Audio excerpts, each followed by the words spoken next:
C'est l'un de mes tours de cartes préférés. Je l'ai modifié pour vous afin qu'il ne demande presque aucune manipulation, les mathématiques feront le reste. Alors prenez un paquet de cartes et on est parti pour la démonstration. Pour ce tour, je prends un paquet de cartes complètement normal, donc je peux me présenter devant mon spectateur, je peux bien sûr le mélanger, comme ça il est certain qu'il n'y a aucune préparation. Donc je fais un mélange américain, on peut même rajouter une petite coupe, il n'y a aucun problème là-dessus. Une fois que c'est fait, je lui explique qu'on va prendre 9 cartes pour réaliser ce tour. Donc je les sors, on pourrait prendre n'importe quelle carte à l'intérieur du jeu, ça n'a aucune importance. Je mets le reste du paquet ici sur le côté, on va un peu mélanger ces 9 cartes, histoire d'être sûr que l'ordre est complètement aléatoire. On peut rajouter une petite coupe comme ceci, on est sûr que personne ne connaît l'ordre de ces cartes. Maintenant, on peut mélanger un peu le paquet et je vais bien sûr demander à mon spectateur de sélectionner une carte. Ici, je n'ai pas de spectateur, donc je vais m'arrêter n'importe où. Mettons qu'ils me disent stop ici, je vais vous montrer la carte. Bien sûr, je ne la regarde pas. Je l'afficherai dans un coin de l'écran, histoire qu'on soit sûr de ne pas l'oublier tout au long du tour. Maintenant, on va s'assurer de perdre la carte de notre spectateur à l'intérieur du jeu. Donc je mélange le paquet comme ceci et il me dit stop quand il veut. Mettons qu'il me dise stop ici, il prend sa carte et il la pose. Et ensuite, on referme et on la perd bien à l'intérieur du jeu. Je vous montre bien sûr qu'il n'y a aucun break. C'est impossible pour moi de connaître la position de la carte de mon spectateur. Et maintenant, le principe de ce tour, ça va être d'utiliser ces 9 cartes pour essayer de la retrouver.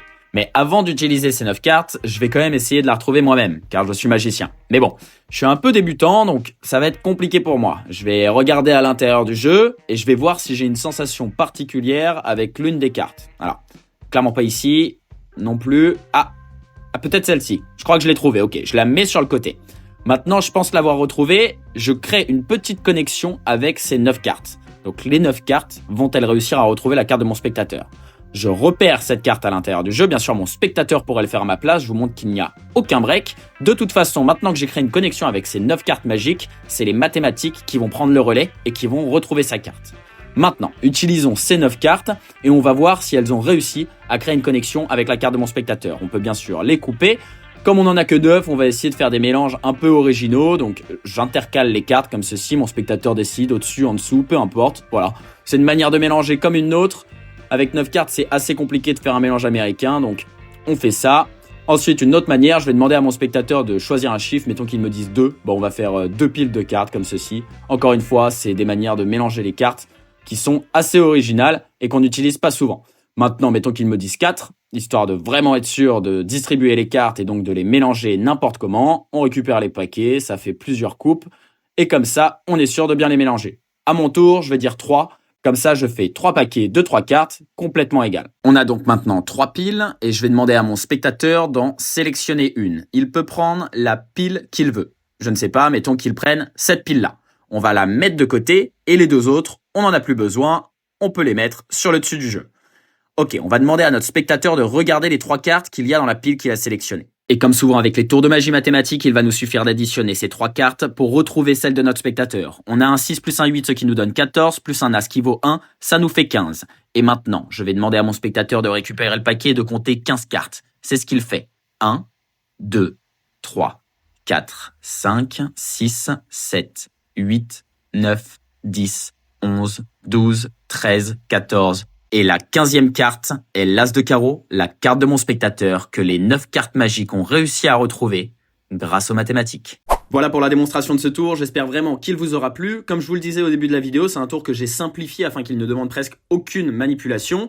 Donc j'espère vraiment que vous allez apprécier les explications. Pour ce tour, on a besoin d'une petite préparation de 10 cartes qui est la suivante. Vous allez sortir de l'As au 10. Donc dans cet ordre-là, As, 2, 3, 4, 5, 6, 7, 8, 9, 10, exactement comme moi. Peu importe la couleur des cartes, par couleur on entend bien pique, cœur, trèfle, carreau, cœur. Par contre, le 10, essayez de prendre un 10 que vous allez mémoriser. Moi j'ai pris le 10 de pique, ce sera une carte clé, une carte repère. Donc vous mettez les cartes dans ce sens-là et vous les placez sur le dessus du jeu, de telle sorte à ce que la première carte soit l'As. Donc dans cet ordre-là, c'est très important. Ensuite, vous pouvez vous présenter devant votre spectateur. Vous pouvez bien sûr faire par exemple un mélange américain, mais assurez-vous de laisser tomber les 10 premières cartes en dernière. Comme ça, on est sûr que la préparation ne bouge pas. De la même manière, vous pouvez faire plein de fausses coupes. La plus simple, c'est de couper comme ceci, hop, et en fait, on lâche exactement les paquets dans le même ordre. On a l'impression de couper le jeu. On peut aussi faire un mélange à la française, mais dans ce sens-là, et on s'arrête avant de commencer à taper dans les 10 premières cartes, et on repose au-dessus du jeu.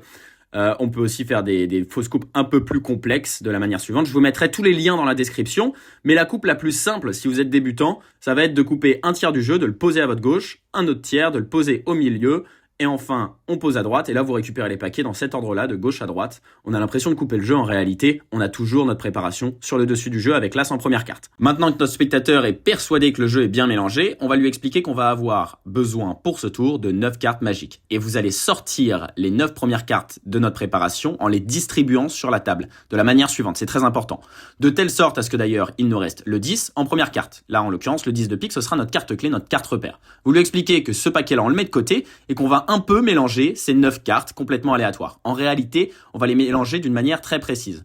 On va les mélanger comme ceci, avec un mélange à la française, et on va récupérer, pour le premier mélange, seulement une carte. On récupère la première carte, et on pose le reste au-dessus. Ensuite, 2 cartes. 1, 2, et on pose le reste au-dessus. Ensuite, 3 cartes. 1, 2, 3, et on pose le reste au-dessus. Et enfin, une deuxième fois 2 cartes. 1, 2, et on pose le reste au-dessus. Donc ça fait 1, 2, 3 et 2. Très simple à retenir, ok? Et de telle sorte, on a préparé nos 9 cartes pour le reste du tour. Bien sûr, on peut couper une coupe simple, ça ne change pas l'ordre, ça change juste la première et la dernière carte, mais l'ordre en tant que tel ne bouge pas. Donc on peut couper autant de fois, mais encore une fois, une coupe simple. Seulement une coupe simple, c'est très important. Voilà, maintenant, on peut remettre les 9 cartes de côté, on va faire choisir une carte à notre spectateur. Il peut prendre n'importe laquelle, à part la première, bien sûr, qui est notre carte clé. Donc moi, je fais défiler les cartes, il me dit stop où il veut, et là on va regarder, puisque c'est les explications. Ici, c'est le 9 de pique, mais il aurait pu prendre n'importe quelle carte. Voilà, maintenant l'idée va être la suivante. On a toujours notre carte repère, le 10 de pique, au-dessus du jeu. Et on va essayer de la faire passer en dessous du jeu pendant que le spectateur mémorise sa carte. Pour ceci, très simple, on la récupère et ensuite on bat les cartes par-dessus. De la manière suivante, le 10 de pique est passé en dessous du jeu.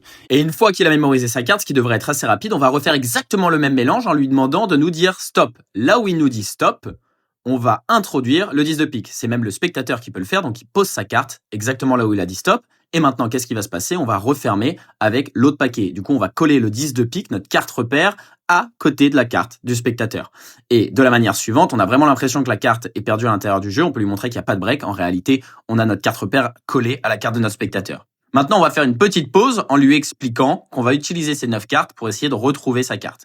Mais que avant ça, car vous êtes quand même magicien, donc utiliser des cartes, c'est facile, on va essayer nous-mêmes de retrouver sa carte à l'intérieur du jeu. En réalité, là, vous récupérez le paquet et qu'est-ce qui va se passer?